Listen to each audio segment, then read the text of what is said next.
HOA bulldozed my house while I was away. Then the judge made them rebuild it and pay me $18 million. Hello, everyone.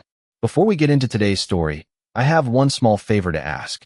Please hit the subscribe button and turn on the notification bell so you never miss a new video from our channel. It only takes a second, it costs nothing, and it is one of the best ways you can support us as we continue bringing you more dramatic, emotional stories where patience, truth, and justice finally have their day. Your support truly means more to us than you know. And before we begin, tell me where you're watching from today. Drop your city or country in the comments below. I always love seeing how far these stories travel. Thank you so much for being here and for supporting the channel. Now, let's get back to our main character. You should have answered your notices. Those were the first words Vanessa Whitaker said to me after I came home and discovered my house was gone. Not damaged, not boarded up, gone. I had been away for 11 days restoring the timber frame of an old church in Tennessee. By the time my Ford F-250 rolled back into Silver Pines Estates, all I wanted was a shower, a cold beer, and my own bed. Instead, I turned onto Caldwell Lane and hit the brakes so hard my toolboxes slammed against the back of the cab. Something was wrong with the sunlight. It took me a second to understand why. I could see straight through my property. For 94 years, a two-story farmhouse had stood there beneath 3 old maples. White siding, green shutters, a blue front door my mother had painted twice because she hated the first shade. Now there was nothing between me and the tree line. Just dirt. The low diesel rumble of a bulldozer idling near the curb reached me first. Then came the smell, crushed pine, hot hydraulic fluid, wet soil, and that bitter dusty odor old plaster makes when somebody turns a lifetime into rubble. I shut off my truck. Silence dropped around me. My boots hit the gravel. Crunch, crunch, crunch.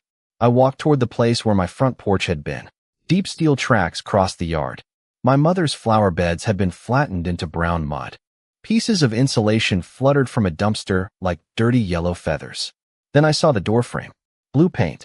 Scratched near the bottom where our old Labrador, Tucker, used to paw at it whenever he wanted inside. I stopped breathing for a moment. That wasn't construction debris. That was my childhood. I pulled out my phone and started recording. Every tire track, every broken board, every piece of furniture sticking out of that dumpster. That's when a white Lexus rolled slowly around the corner. Vanessa Whitaker stepped out wearing cream-colored slacks, sunglasses, and the expression of somebody arriving to inspect work she'd already approved. President of the Silver Pines HOA. She looked at the empty foundation, then at me. No apology. No surprise. You should have answered your notices. I stared at her. What did you do? She folded her sunglasses and slipped them into her purse. The board authorized removal of an unsafe structure. My house. Your non-compliant structure. She said it like changing the noun made 94 years disappear. I looked toward the road. A temporary sign had been driven into the dirt. Silver Pines Homeowners Association. Unsafe structure removed by authority. My jaw tightened. I never authorized this. Vanessa gave me that small, polished smile she'd practiced at 1,000 HOA meetings. You were given adequate opportunity to cooperate. I wanted to grab that sign and snap it across my knee. Instead, I photographed it. Vanessa's smile faded slightly. That mattered, because anger was exactly what she expected from me. What she didn't expect was documentation. I walked toward the dumpster. A cracked family photograph lay beneath a piece of drywall. My father was standing beside me when I was 12, both of us covered in sawdust. I picked it up carefully. Behind it was part of the old pantry wall. And suddenly, I remembered my mother's handwriting.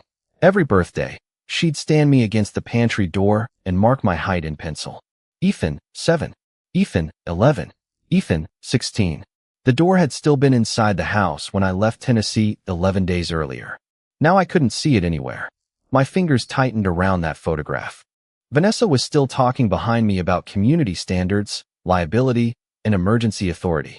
I barely heard her, because she had made one catastrophic assumption. She thought my house belonged to her HOA. It didn't. My family's parcel existed decades before Silver Pines Estates did, and buried inside the property records was a limitation Vanessa apparently hadn't bothered to read before sending a bulldozer onto my land. I didn't know it yet, but that mistake would eventually put us in front of a judge. It would expose why Vanessa wanted my house gone in the first place. And before it was over, The people who reduced my home to a pile of splintered lumber would be ordered to rebuild what they destroyed and face an $18 million reckoning. But standing there that afternoon, I didn't care about millions. I wanted one thing. I wanted my mother's door back. I need you to understand something before I tell you what Vanessa did next. That house was never just a house. Long before Silver Pines had stone entrance signs, manicured lawns, and people measuring grass with rulers, the Caldwell place stood alone at the end of a gravel road.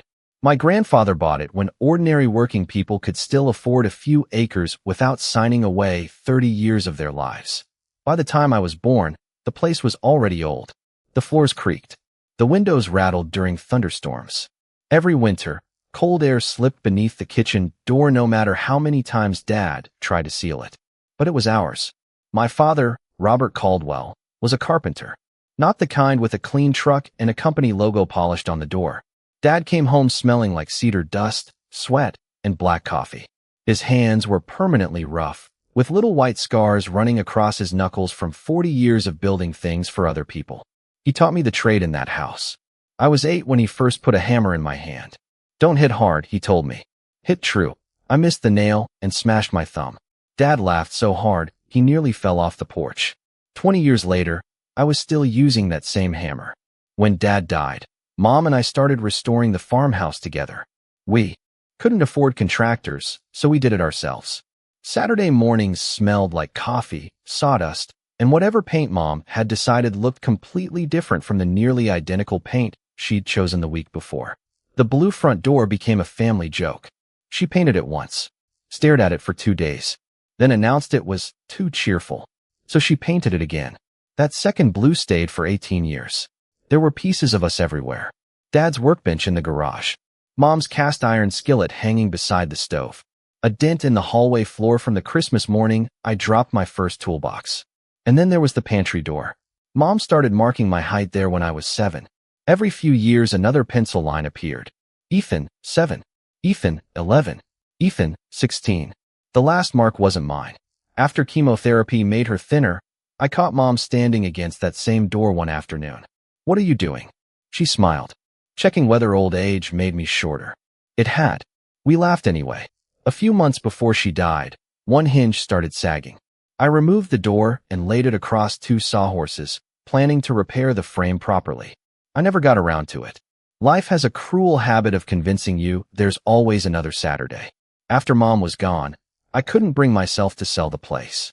Developers asked. Investors called. Then Silver Pines Estates expanded around me, and the offers got bigger. I turned down every one. People assumed I was waiting for the right number. They were wrong. I wasn't protecting an investment. I was protecting evidence that my family had existed there. That's something Vanessa never understood. To her, property was square footage, curb appeal, resale value. To me, it was memory you could touch. Mom once told me while we were replacing rotten boards on the porch, a house isn't the lumber, Ethan. It's what the lumber remembers. At 26, I thought that sounded sentimental. At 43, standing in front of a dumpster filled with pieces of my childhood, I finally understood exactly what she meant. My house could probably have been replaced for a fraction of what this fight would eventually cost. But some things don't become worthless because they're old. Sometimes age is precisely what gives them value. And Vanessa Whitaker was about to learn the difference between the price of a building and the cost of destroying someone's home. Vanessa Whitaker didn't start with a bulldozer. People like her rarely do. They start with paper. The first envelope appeared about 14 months after Silver Pines Estates expanded around my property. Thick cream paper, HOA logo embossed at the top. My name printed beneath the words official violation notice. My crime, the blue front door. Apparently, Silver Pines approved 6 exterior colors, and Mom's blue wasn't one of them. I read the letter twice, laughed, and dropped it on my workbench. 3 days later, Vanessa appeared at my gate. She was 51, blonde hair cut perfectly at the shoulders, pearl earrings, spotless white sneakers. Her perfume reached me before she did, sweet and expensive against the smell of cedar coming from my workshop. You received our notice? I did, and my door is still blue. Her smile tightened. Community standards exist for everyone's benefit. I wiped sawdust from my hands. Good thing I'm not part of your community association. That changed her face. Only for a second. But I saw it. Vanessa wasn't accustomed to hearing no. She pulled a folder against her chest. Your property is surrounded by silver pines. Surrounded isn't the same as included. We'll have our attorney review that. Have him review the deed while he's at it. She walked away without saying goodbye. A week later, I received a violation for my truck. Then stacked lumber beside the garage. Then an unapproved workshop activity. Then grass height. Every envelope had the same artificial authority. Bold headings. Deadlines. Threats of fines. I kept every one. That was Dad's habit. Receipts, permits, contracts. If somebody put ink on paper, Dad saved it. People remember conversations however they need to, he'd say. Paper remembers exactly what happened. So I bought a 3-ring binder.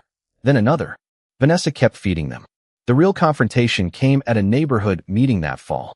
I attended because Silver Pines wanted to purchase a narrow strip along my eastern boundary. They claimed it would improve pedestrian access.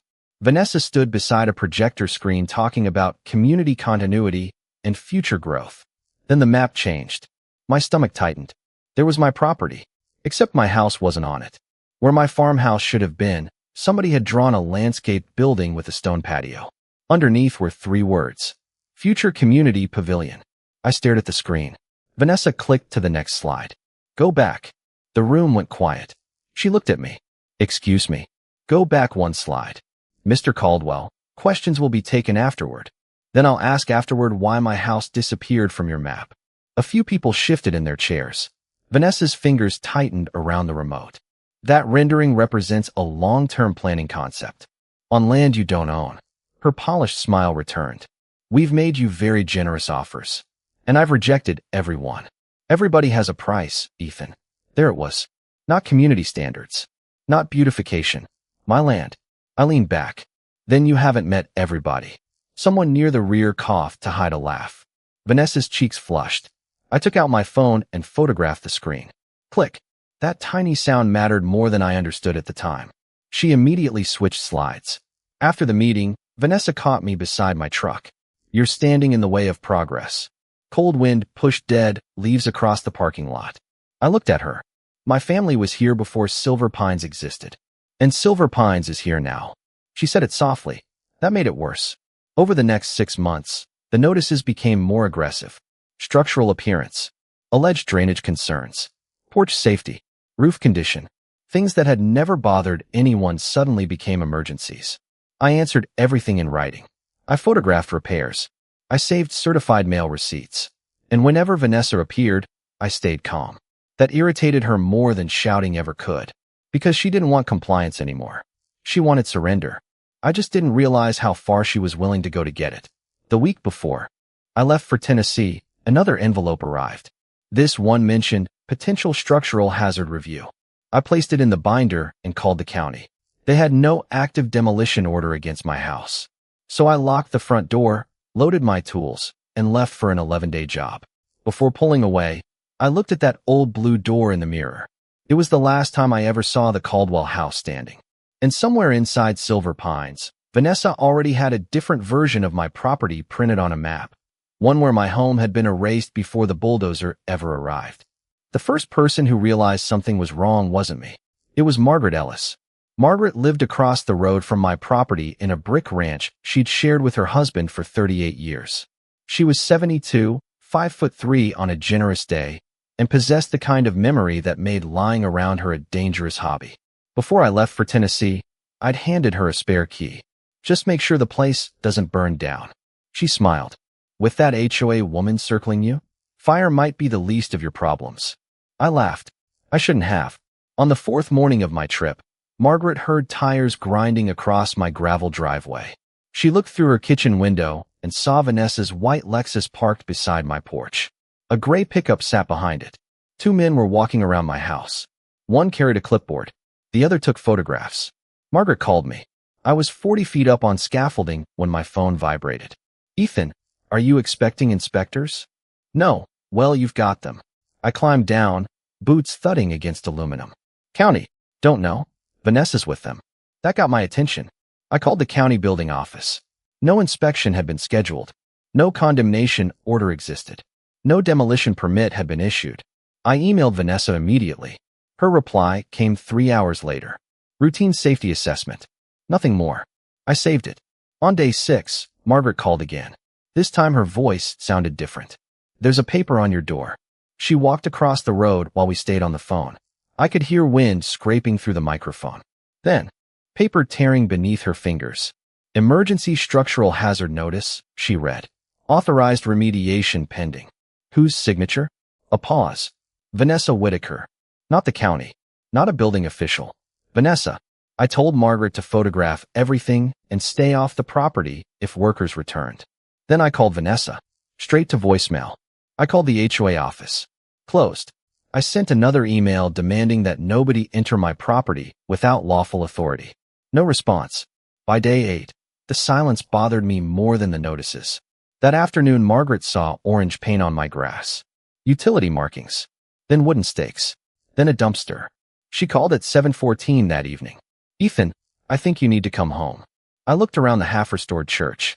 My crew had exposed roof framing. Rain was forecast. Leaving immediately could ruin weeks of work. I'll drive back tomorrow night. I wish I had. At 7:06 the next morning, Margaret woke to diesel engines. A bulldozer crawled onto my property. Then an excavator. Then a demolition crew. She didn't call me first. She grabbed her phone and started recording. That decision would eventually change everything. Her video began from across the road. The morning was gray. Exhaust drifted above the machines. Backup alarms beeped through the neighborhood. Beep, beep, beep. Vanessa stood beside the driveway wearing a red jacket and holding a clipboard. Margaret crossed the street. What are you doing? Vanessa turned. Mrs. Ellis, please stay outside the work zone. Does Ethan know about this? He was properly notified. He told you not to touch his property. Vanessa's expression hardened. He had his chance. Margaret kept recording. The bulldozer moved. Its blade hit my porch. The first impact cracked through the morning like a tree splitting in a storm. Wood folded. Glass burst. The blue front door disappeared beneath the porch roof. Margaret gasped behind the camera. For the next 3 hours, she recorded everything she could. My father's workshop crushed beneath an excavator bucket. The kitchen wall collapsing. The chimney dropping into a cloud of red dust. At one point, a crewman hesitated beside Vanessa. Margaret moved closer. The microphone barely caught his voice. You sure we're cleared for the whole structure? Vanessa looked toward my house, then toward the vacant lawn beside it. She pointed. Keep going. The machine roared forward. Near the end, another HOA board member walked over and quietly asked whether they should wait until I returned. Vanessa didn't hesitate. Once it's gone, he can't stop the pavilion. Margaret's camera caught every word. That afternoon, she tried calling me 6 times. My phone was inside a locked toolbox while we stabilized the church roof before the storm. When I finally saw the missed calls, the sun was going down. Then her text appeared. 4 words. Ethan, your house is gone. Underneath was a photograph. I stared at it until the screen dimmed. Where my home had stood that morning, there was nothing but dirt. I didn't know about the video yet. I didn't know what Vanessa had said. All I knew was that 11 days after I drove away from my mother's blue door, someone had decided I no longer deserved to come home to it. I thought the police would take one look at the empty foundation and understand. I was wrong. 2 patrol cars arrived 20 minutes after I called. Officer Reynolds stepped out first, glanced at the bulldozer tracks, then at the HOA sign still planted in my yard. That's your house that was demolished? Was. Even saying the word felt wrong. Vanessa had returned by then. Of course she had. She walked toward us carrying a black binder thick enough to stop a bullet. Officers, this is a civil matter. Reynolds looked at her. And you are? Vanessa Whitaker, president of Silver Pines Estates. She opened the binder. Emergency hazard notice. HOA meeting authorization. Contractor paperwork. Photographs. Everything looked official. That's the dangerous thing about bad paperwork. It doesn't have to be true. It only has to look true long enough to make reasonable people hesitate. I showed Reynolds my deed. I showed him the emails where I'd explicitly denied permission to enter my property. I showed him the county message confirming there had been no demolition order when I left Tennessee. He listened. Then he sighed. Mr. Caldwell, I'm not saying you're wrong. But ownership authority, HOA covenants, demolition authorization, that's going to require attorneys. So somebody can bulldoze my house and call it paperwork. His jaw tightened. I'm documenting everything. It wasn't what I wanted to hear. But he wasn't the enemy.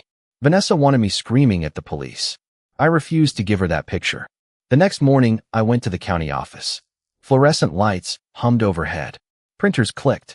The place smelled like toner and burnt coffee. A clerk pulled the property file. That's when things got worse. There was an emergency structural complaint. There were photographs of alleged foundation damage. There was a contractor statement describing the farmhouse as an immediate collapse hazard. And there was paperwork submitted on behalf of Silver Pines claiming enforcement authority over my parcel. I stared at the documents. Who verified this? The clerk adjusted her glasses. I'm only showing you what's in the system. That phrase followed me for days. What's in the system? My house was gone because somebody had put the right-looking words into the right boxes. I hired an attorney. He reviewed the first stack of documents and quoted me a retainer that made my stomach turn. Then he warned me litigation could take years. My insurance company opened an investigation but wouldn't immediately pay because the demolition involved a disputed third-party authorization. So there I was, 43 years old, a licensed contractor who had spent his life building homes for other people, living in room 214 of a roadside motel because mine had been crushed into dumpsters. At night, the air conditioner rattled like loose sheet metal. I kept Dad's old wooden ruler on the nightstand. It was one of the few things I'd recovered. Beside it sat the cracked photograph of us covered in sawdust. For the first time, I considered taking whatever settlement Silver Pines offered and walking away. Not because Vanessa was right, because I was tired. There's a point where fighting for something starts consuming what little of you survived losing it. Then, 3 nights after I came home, someone knocked. Margaret stood outside my motel room holding a grocery bag and a USB drive. I brought you dinner, she said. Then she raised the drive. And I brought you something more important. I plugged it into my laptop. The video started. Diesel engines. Gray morning. My house still standing. Then the bulldozer hit the porch. I watched my childhood collapse from a camera angle across the street. My hands went cold. Margaret touched my shoulder. Keep watching. Vanessa appeared beside the machine. A worker asked whether they were cleared for the whole structure. Her answer came through the speakers. Keep going. Then another voice. A board member. Shouldn't we wait until Caldwell gets back? Vanessa looked directly toward my house. Once it's gone, he can't stop the pavilion. I froze the video. Played it again. Once it's gone, he can't stop the pavilion. Suddenly, I wasn't looking at an administrative mistake. I was looking at motive. I opened the photograph I'd taken months earlier at the HOA meeting. Future community pavilion. Same property. Same plan. My house had been erased from their drawing before it was erased from the ground. I sat there listening to the motel air conditioner rattle. The anger was still there, but it had changed. Hot anger makes you reckless. Cold anger makes you careful. I reached for a legal pad. At the top, I wrote one word. Document. Then I started making a list. Every letter, every email, every permit, every photograph, every name, every date. Vanessa thought destroying the house had ended the argument. What she had actually done was turn an HOA dispute into evidence. And for the first time since I came home, I wasn't thinking about what she'd taken from me. I was thinking about what she'd left behind. I stopped calling Vanessa. That was the first smart thing I did. No angry voicemails. No threats. No posts on neighborhood Facebook groups. I didn't give her a single sentence she could print out and hand to a judge. Instead, I started reading. For 12 straight days, the little desk in room 214 became my command center. Deeds on the left. HOA covenants on the right. County records stacked beside cold coffee. Margaret's USB stayed in my pocket. Every morning, I drove to the county records office when the doors opened. Every night, I returned to the motel smelling like dust, toner, and stale air conditioning. Dad used to tell me that houses fail at connections, not usually in the middle of a good beam, at the joints, where one piece is supposed to connect to another. Paperwork, I discovered, works the same way. Vanessa's story looked solid until I started checking the joints. The first crack was my deed. The Caldwell parcel had been recorded decades before Silver Pines Estates existed. When the surrounding acreage was developed, my family's property had never been incorporated into the association under the documents I found. I read that section 5 times. Then I paid a title researcher to read it. She called me the next morning. Ethan, where exactly does the HOA claim you joined? They say my property is part of Silver Pines. That isn't what these records show. I sat perfectly still. Outside my motel window, tires hissed over wet pavement. Say that again. She did. I wrote it down. Then came the so-called emergency inspection. The photographs attached to Vanessa's complaint showed cracks in masonry and damaged support lumber. As a restoration contractor, something bothered me immediately. The lumber was wrong. My crawlspace framing was old-growth pine, dense grain, dark with age. The board in Vanessa's photograph was modern pressure-treated lumber. Green tint. Fresh saw marks. I enlarged the image. There was even a manufacturer's stamp visible near the edge. My pulse slowed. Not quickened. Slowed. Because now I knew where to dig. I requested the original inspection record. There wasn't one. No county engineer had condemned my house.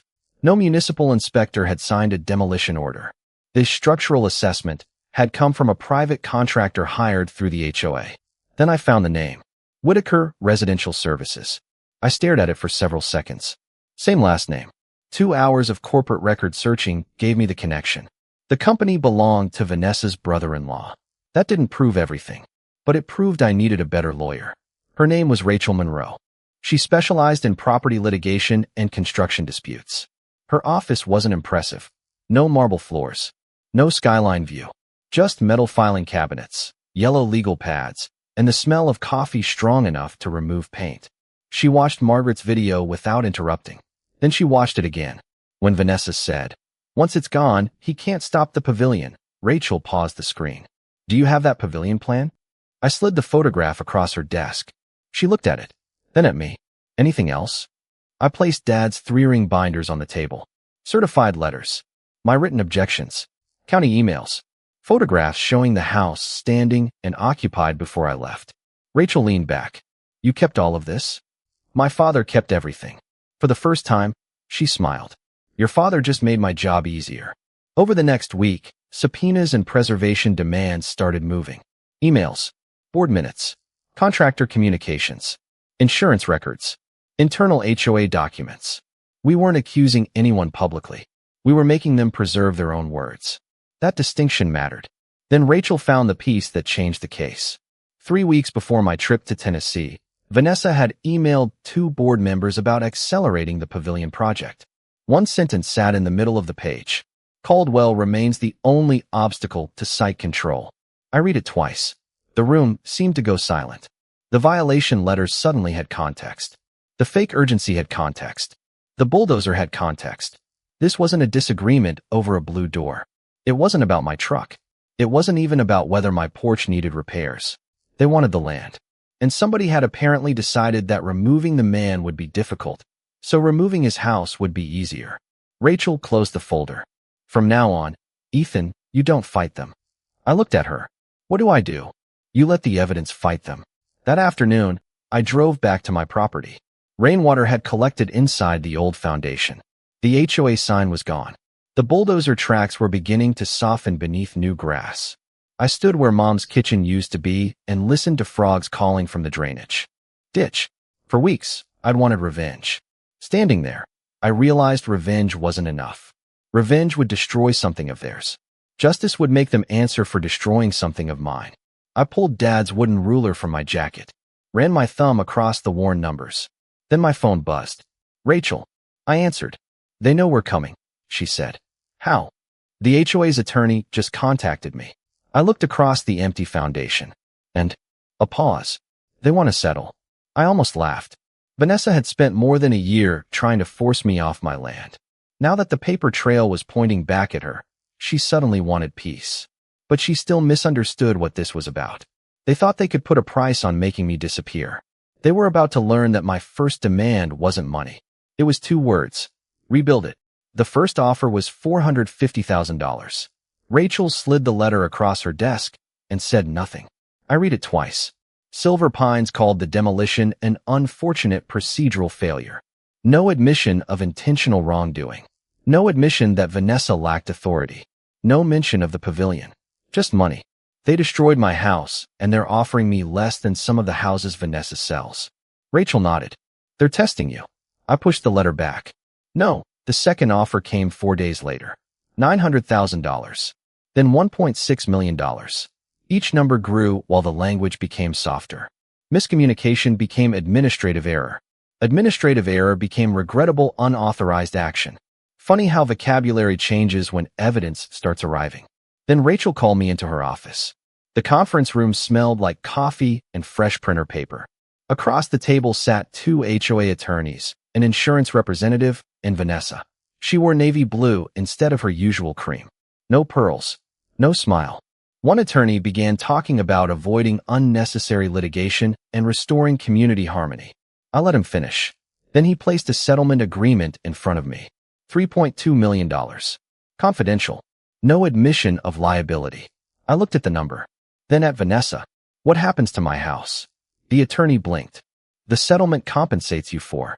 The structure. That wasn't my question. He folded his hands. Mr. Caldwell, rebuilding an obsolete 94-year-old farmhouse to historical specifications would be economically unreasonable. Economically unreasonable.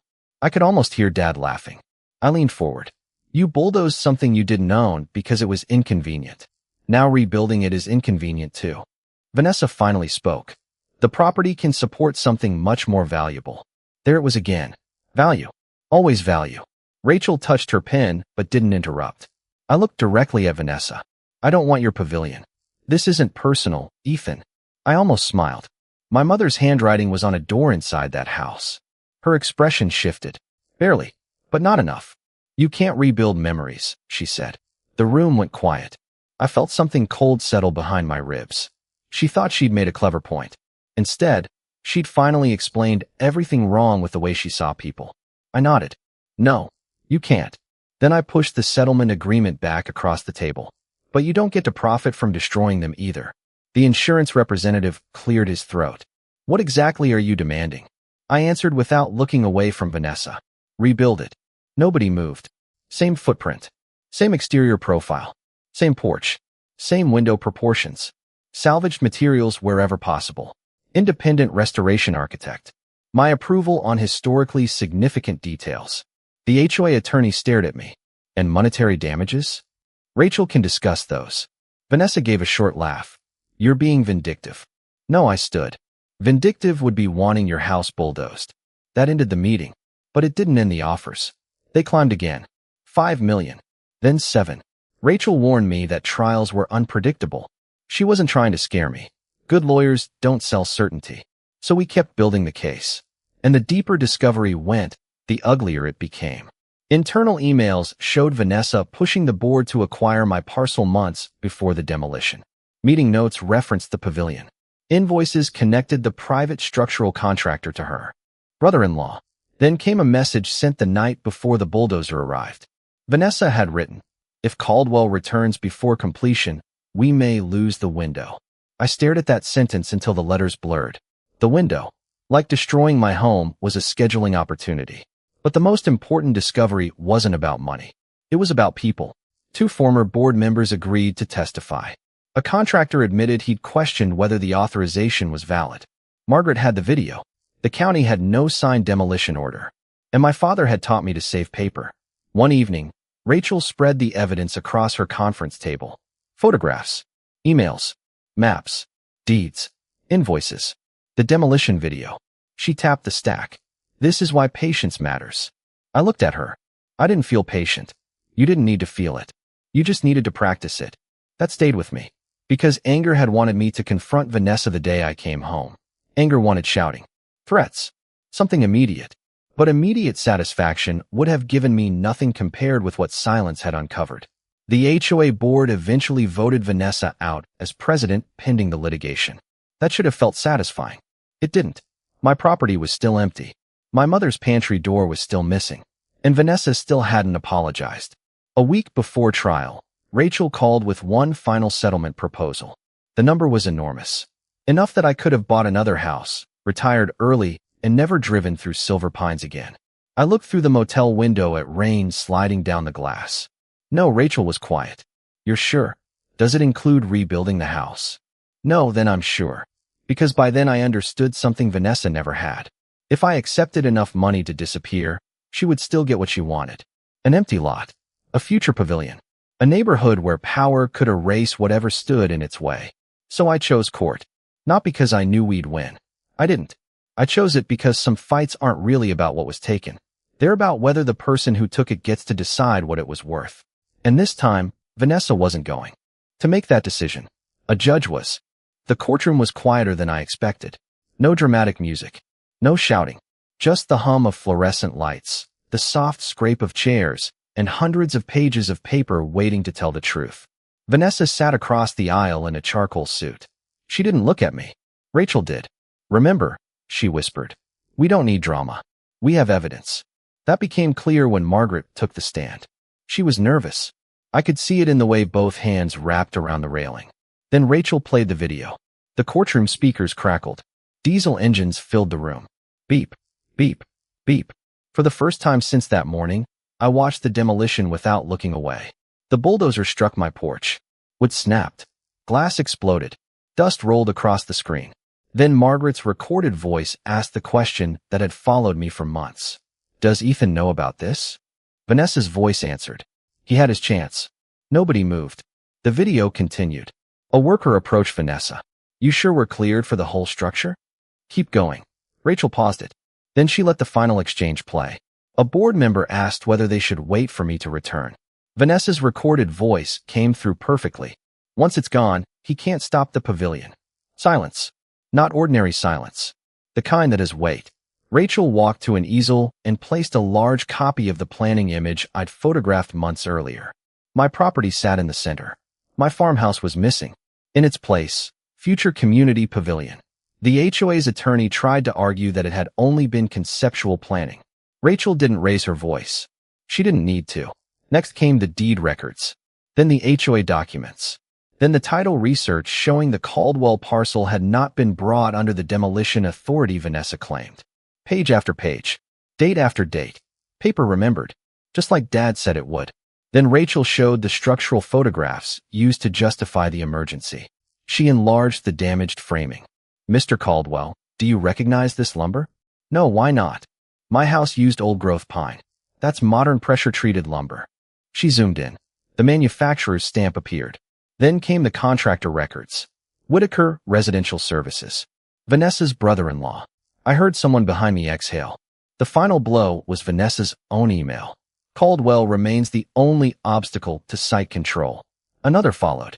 "If Caldwell returns before completion, we may lose the window." The HOA attorney objected to the way Rachel characterized it. The judge allowed the document. Vanessa finally looked at me. For the first time since I'd known her, there was no polished smile. No community president voice. Just fear. After the liability findings and damages phase, I returned for the ruling with Dad's wooden ruler in my jacket pocket. The judge spoke carefully. He described the conduct as deliberate, unauthorized, and aggravated by the use of institutional authority against a property owner who had repeatedly objected. Then he addressed the remedy. The responsible parties would bear the cost of reconstructing the Caldwell residence according to an approved restoration plan, using salvaged original materials where feasible. My throat tightened. I barely heard what came next. Compensatory damages. Restoration costs. Consequential losses. Additional damages arising from the proven conduct and related claims.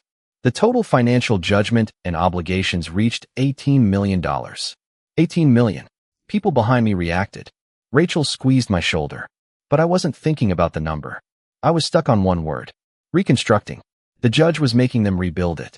Vanessa had spent months treating my home like an obstacle that could be removed from a planning map. Now the law was putting it back. The judge looked over his glasses toward the defense table. Authority is not created by letterhead, Mr. Whitaker's counsel. And ownership does not disappear because someone finds it inconvenient. Vanessa lowered her eyes. I reached into my pocket and closed my hand around Dad's ruler. For months I'd imagined this moment differently. I thought victory would feel like revenge. Like watching Vanessa finally suffer. It didn't. It felt quieter, heavier, almost sad. Because no judgment could bring Mom back. No check could restore the mornings in that kitchen.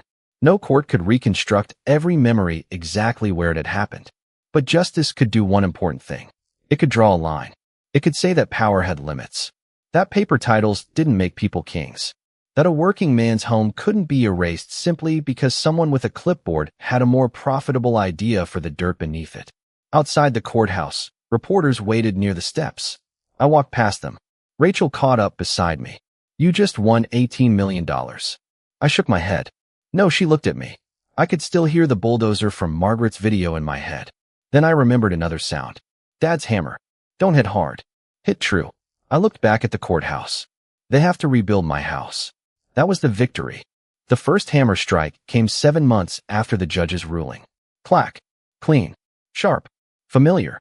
I stood at the edge of the foundation with my hands buried in my jacket pockets and watched a framing crew raise the first wall of the new Caldwell house. Except, new wasn't quite the right word.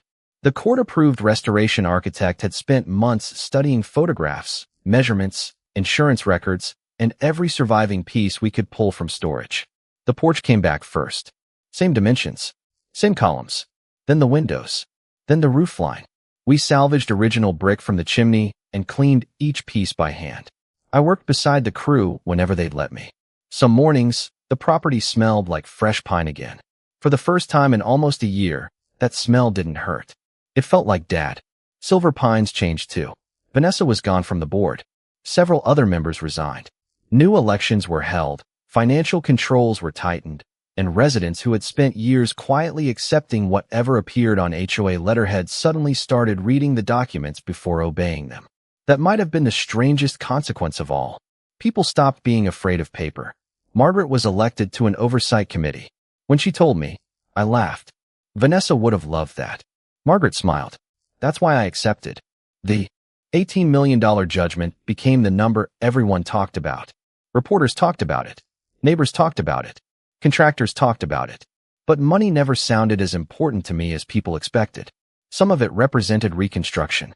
Some represented losses and damages established through the case. None of it could buy back the 11 days when I believed my house would be waiting for me. None of it could recreate Mom standing in the kitchen. Then one Tuesday afternoon, a pickup I didn't recognize stopped beside the property. An older man climbed out. Work boots. Faded demolition company shirt. He looked uncomfortable. You Ethan Caldwell? Yeah. He lowered the tailgate. I worked the demolition. My stomach tightened. Then I saw what was lying beneath an old moving blanket. A door. Paint chipped. Wood scarred. One hinge missing. I knew it before he uncovered the whole thing. The pantry door. For a few seconds, I couldn't move. I pulled it out before the dumpster left, he said. Saw all those pencil marks. Figured it meant something. My fingers touched the wood. There they were. Ethan, 7. Ethan, 11. Ethan, 16. Faded lines. Mom's handwriting. Still there. I swallowed hard. Why didn't you bring it sooner? He looked toward the house rising behind me. Didn't know if you'd want anything from that day. I nodded. I want this. We installed it ourselves. No ceremony. No cameras.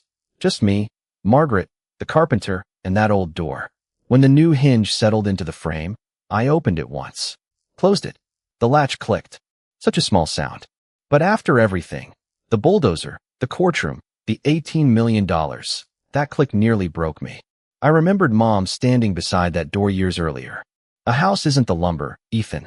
It's what the lumber remembers. Now I understood. The rebuilt house wasn't pretending nothing had happened.